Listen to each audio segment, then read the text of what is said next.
So we're going to start looking at scatter plots. So remember to create a scatter plot. We have a value and it's going to have two variables attached to it. It has to be numerical data when we plot something. And we typically have two decision to make, two variables, which one goes on which axis. We have an independent variable and a dependent variable. So remember, with a scatter plot, it's a graph. We have the dependent variable here, the independent variable here, and we scatter. We make a plot of a bunch of dots, basically.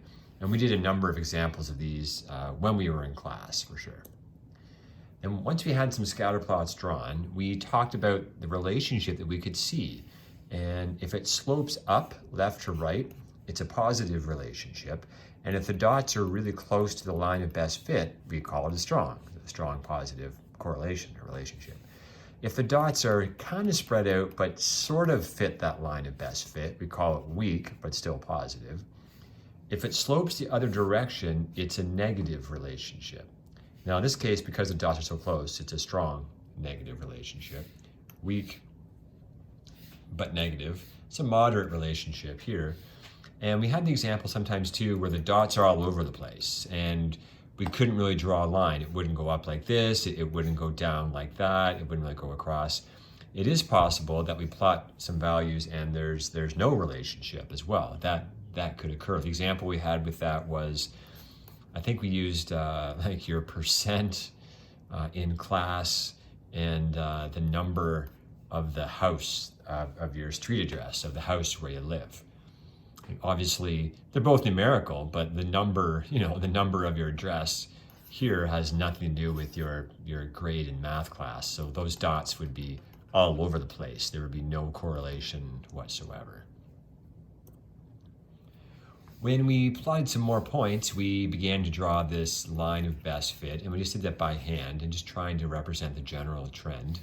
This was our independent variable down here on the bottom, our dependent variable up here. And every once in a while in our scatter plots in class, we had what we called an outlier. If there's a value that's really far away from the rest of the group, they represent an outlier. So that's what this dot is here. Now, we spent some time on scatter plots, but we left scatter plots because, there's not a lot of information we can draw from that. And we moved into the world of essentially what we call perfect plots, in that instead of the dots being all over the place, they actually land, or that line of best fit hits every single dot.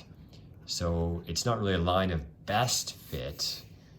Okay, it's not a line of best fit. It's a line of perfect fit. The line perfectly hits each dot.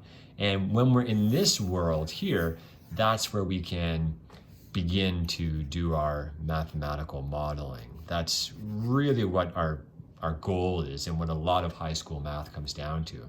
More so, in the senior grades for sure, but we get into this idea of writing mathematical models when we can have this perfect relationship. Over here, when the dots are all over the place, we don't spend a lot of time on that because we're never really sure what our values are. But here, because they're perfect, because they fit that line perfectly, we spend some time, a lot of our time on models. So for us, we had an example with money, but I thought it'd be kind of current because as of January 1st, if those of you who have jobs or want to get jobs, as of January 1st, the minimum wage in Ontario is $15 per hour. So if you have a job currently, your next paycheck should be a little bit larger if you're working. If you get a job, I guess this spring or this summer coming up, the minimum wage in Ontario now is $15 per hour. So because this is an exact relationship here, when we draw this line, as we saw, this will fit perfectly on our line of best fit. So for example, I'll just spread this out here. If you work 0 hours, I'm gonna have pay here, I'll put money here, I'll put hours down there, and I'll have 0 there. If you work 0 hours, you would get $0, obviously. If you work 1 hour, just go up to here, you would get paid $15. If you work 2 hours, you would get paid, that's my scale here, sorry, there we go, $30. If you work 3 hours, you would get paid obviously 45, and we won't go forever here. 1, 2, 3. If you work 4 hours, 1, 2, 3, you would get paid $60. And if I draw a line, my best here, if you draw a line of best fit, it should be straight, sorry. If you draw a line of best fit, that line hits the dots perfectly. So this is how, there's a number of ways we're representing this relationship. Again, we saw this in class as well, but just to review here. This $15 per hour, we can have this statement, $15 per hour. We can make a graph of it and we see that the dots hit the line perfectly. We can write the equation for this. Your pay is equal to 15H. Or we could make a table of values on this where we have, we put pay there and hours. I might run out of space here. Pay, 0 hours, 0 pay, 1 hour, 15, 2 hours, 30, and so on. So these are the different ways we can represent this linear model. Again, review from class. Now, we had the other example as well, where we said, what if you had that initial amount? What if you're given some initial money right off the bat? You show up on your shift, right? This was the Eastside Mario example. You work at Eastside Mario's, it's the hockey tournament on the Saturday, 5 buses roll in. Eastside Mario's calls you up and says, hey, you gotta come in on Saturday and help us clean up tables. You say, fine, but you can't call me in just for an hour. You gotta pay me $20 and then pay me. So this set amount or basic amount per shift changes our model a little bit, but it exists in the service industry. So in this case, say it's $20 to show up, but say they're going to pay you a little bit less. Say it's only $7 per hour, whatever. If we were to tackle this one, we see at 0, our time is 0. We get our initial $20, and then now we've worked 1 hour. Remember, our pay here is 7H. We're making $7 in this case. So because you're making $7 per hour, we start at $20, and then you just work for an hour, you add $7. And then you work for another hour, you add another 7, you work for another hour, you add another 7, and so on. When we plot that, really, and here's our equation here, our pay, here's our rate of change, that's $7 per hour, and here's that initial amount, that starting amount where we start. So we start at 20, and then we go up by $7 per hour. So when we graph it, that 20 is different. It doesn't go through 0, 0 anymore. It goes up here.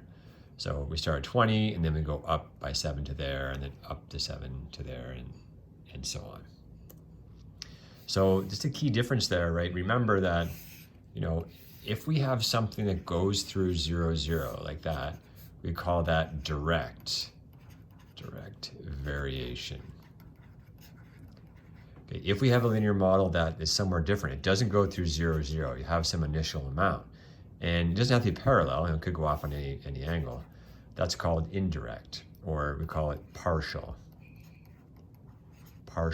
variation. Okay, so I've posted 2 sheets I want you to work on. The first one has to do with scatter plots. So it's a little bit of review, but it's good for us to start back there. So the first sheet, we're going to tackle some scatter plots. And the second assignment that's posted, I just want you to do page 1. That's all. Okay, just page number 1. I think it's 6 pages. It's pretty long, and we're not going to do it all at once. We're not doing the whole chapter today. So for today, so this is like assignment number. Sorry, just not assignment. Just practice. That's a sheet that's posted number 1. It's Scatterplots. You'll see it. And the second one that's posted, number 2, just tackle the first page on it. Okay.